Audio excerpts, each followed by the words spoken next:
प्रिय छात्रों, जैसा कि हम सब पिछले दिन राष्ट्रकवि मैथिली शरण गुप्त द्वारा रचित साकेत महाकाव्य के अष्टम सर्ग से कैकेयी का अनुताप नामक शीर्षक का अध्ययन कर रहे थे, उसी कड़ी में आगे बढ़ते हुए आज अगले चरणों की व्याख्या करेंगे। सौ बार धन्य वह एक लाल की माई, जिस जननी ने है जना भरसा भाई। पागल सी प्रभु के साथ सभा चिल्लाई, सौ बार धन्य वह एक लाल की माई। जैसा कि कल प्रसंग चल रहा था कि कैकेयी अपने द्वारा किए गए कृत्य पर बहुत अफसोस कर रही, बहुत पछता रही है और वह अपने इन गलतियों पर किसी के ऊपर दोषारोपण नहीं लगाना चाहती है। उसने भरत को पवित्र बनाने के लिए भविष्य का सौगंध खाई। मंथरा के ऊपर भी उसने कोई दोष नहीं लगाया, उसने सारा दोष लगाया तो अपने मन के ऊपर लगाया, अपने मन को धिक्कारा और अपने आप को धिक्कारा और कहा कि आज के बाद से लोग यही कहेंगे कि माता को माता होने लगी। हमने अपने स्वार्थ के वश में पड़ करके जिस कुकृत्य को किया है, इसकी कथा आने वाले समय में युगों युगों तक चलते रहेगी। जब तक ये मानव समाज इस पृथ्वी पर रहेगा तब तक ये कथा चलती रहेगी, ये कभी समाप्त नहीं होगी और लोग सुनेंगे और हमको धिक्कारेंगे। कैकेयी के इस पश्चाताप को देख करके भगवान राम स्वयं बोल पड़ते हैं, सौ बार धन्य वह एक लाल की माई, जिस जननी ने है जना भरसा भाई। सौ बार धन्य वह एक लाल की माई, जिस जननी ने है जना भरसा भाई। पागल सी प्रभु के साथ सभा चिल्लाई, सौ बार धन्य वह एक लाल की माई। राम ने कहा कि वह मां एक लाल, भरत अपनी मां के अकेले थे। 3 रानियां थी, कौशल्या को राम, कैकेयी को भरत और सुमित्रा को लक्ष्मण और शत्रुघ्न थे। राम ने कहा वह एक लाल की माई, और एक लाल अर्थात भरत की मां एक बार नहीं सैकड़ों बार धन्यवाद की पात्र है, जिस मां ने भरत जैसे भाई को जन्म दिया, जिस जननी ने है जना भरसा भाई। जिस मां ने भरत जैसे भाई को जन्म दिया, वह मां एक बार नहीं सैकड़ों बार धन्यवाद की पात्र है।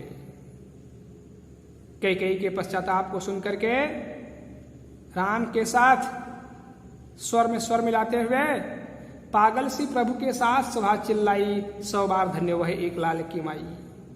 पूरी सभा, जितने लोग वहां बैठे थे, चाहे वो अयोध्या नगरी के हों, चाहे वहां पे रहने वाले संत महात्मा हों, सब लोगों ने राम के स्वर में स्वर मिलाते हुए झूम करके कहा कि एक वह मां, वह एक लाल की मां अर्थात भरत की मां, जिसने भरत जैसे भाई को जन्म दिया, वह एक बार नहीं सैकड़ों बार धन्यवाद की पात्र है।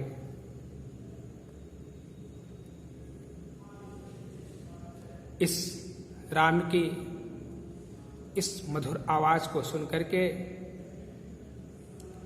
कैकेयी फिर से अपना पश्चाताप व्यक्त करना शुरू करती है। वह अपने पश्चाताप को व्यक्त करते हुए कहती है हा लाल, उसे भी आज गमाया मैंने, विकराल कुयस ही यहां कमाया मैंने। निज स्वर्ग उसी पर वार दिया था मैंने, हर तुम तक से अधिकार लिया था मैंने।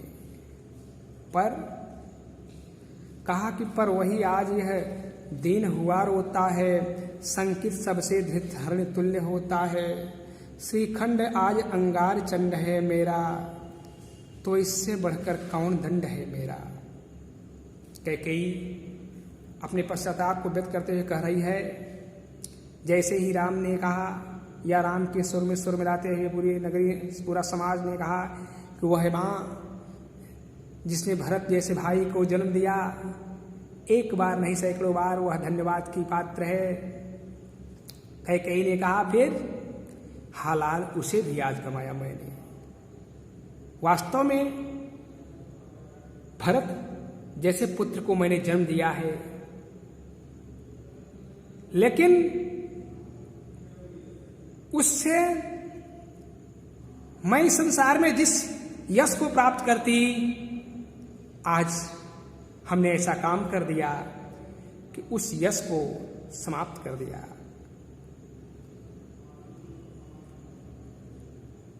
बल्कि उस यश के बदले में ऐसा कार्य किया कि भयंकर अपयश हमारे हाथों लगा। मैंने ऐसा कार्य किया कि मुझे अपयश ही लगा। निज स्वर्ग उसी पर वार दिया था मैंने, हर तुम तक से अधिकार लिया था मैंने। इस कार्य को करने में मुझे स्वर्ग मिलेगा कि नरक मिलेगा, इस बात की मुझे चिंता नहीं थी। अपने स्वर्ग अर्थात अपने सारे सुखों को उसी पुत्र के ऊपर मैंने न्यौछावर कर दिया था। यहां तक कि बड़े तुम हो, राजा बनने का अधिकार तुम्हारा है, लेकिन मैंने तुम्हारे अधिकार को भी उसी पुत्र के लिए छीन लिया था, जिसके लिए मैंने इतना किया। पर वही आज यह दीन हुआ रोता है, संकित सबसे दृढ़ हरिण तुल्य होता है। कहा जिसके लिए मैंने इतना किया, आज वही एक दीन की तरह, एक दुखिया की तरह खड़ा होकर के रो रहा है। और संकित सबसे दृढ़ हरिण तुल्य होता है। हिरण जो है जब पकड़ा जाता है तो पकड़ लेने पर वो सोचता है, चारों ओर देखता है कि किस ओर से हमारे ऊपर प्रहार हो जाए, कब कौन हमारे ऊपर प्रहार कर दे। इस शंके के भाव से वो अपनी आंखों को चारों ओर घुमा करके देखता रहता है। आज भरत जी ठीक पकड़े गए हिरण के समान ही एक शंके के भाव से सबको देख रहे हैं कि कब किधर से कौन हमारे ऊपर किस प्रकार के शब्दों का बौछार न कर दे।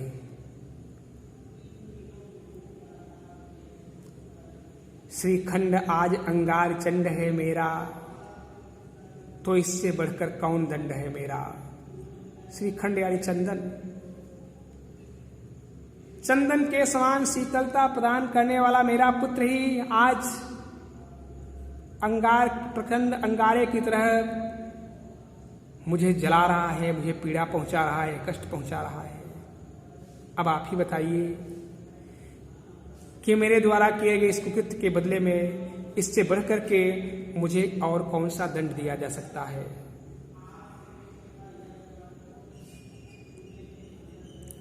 हालाल उसे भी आज गमाया मैंने, विकराल कुयस ही यहां कमाया मैंने।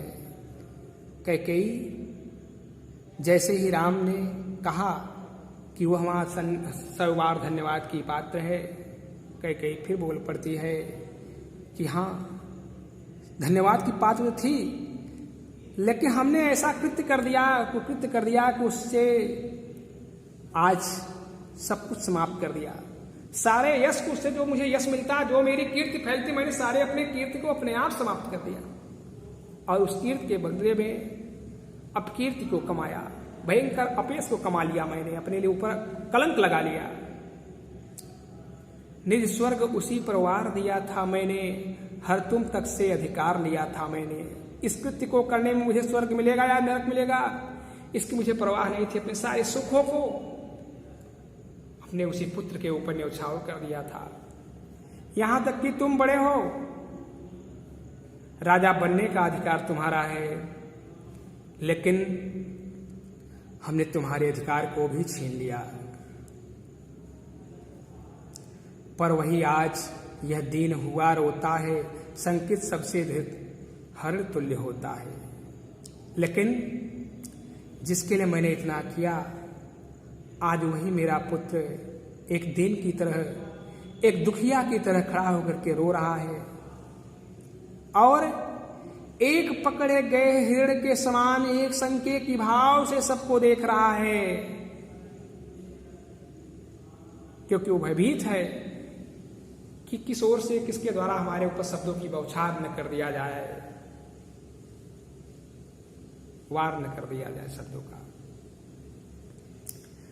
श्रीखंड आज अंगार चंड है मेरा, तो इससे बढ़कर कौन दंड है मेरा। कैकेयी अपने पश्चाताप को व्यक्त करते हुए कहती हैं कि श्रीखंड माने चंदन, चंदन के समान शीतलता प्रदान करने वाला मेरा पुत्र ही आज प्रचंड अंगारे के समान हमारे लिए दुखदाई हो गया है, मुझे पीड़ा पहुंचा रहा है। आप बताओ कि मुझे अपने द्वारा किए गए इस कुकृत्य के बदले में इससे बढ़कर के और कौन सा दंड दिया जा सकता है, जब जिसका पुत्र ही उसका पराया हो गया हो, पुत्र ही उसे धिक्कार रहा हो, तो फिर वह कहाँ मुंह दिखाने लायक रह जाती है। इसलिए कैकेयी ने कहा कि अब जब मेरा पुत्र ही चंदन के समान शीतलता प्रदान करने वाला मेरा पुत्र ही अंगारे के समान हमारे लिए दुखदाई हो गया है, तो अभी इससे बढ़कर के इस मेरे द्वारा किए गए कुकृत्य के बदले में मुझे और कौन सा दंड दिया जा सकता है। प्रिय छात्रों, आज यहीं पर इस कड़ी को विराम देते हैं। अगले दिन फिर अगले चरणों की व्याख्या करेंगे।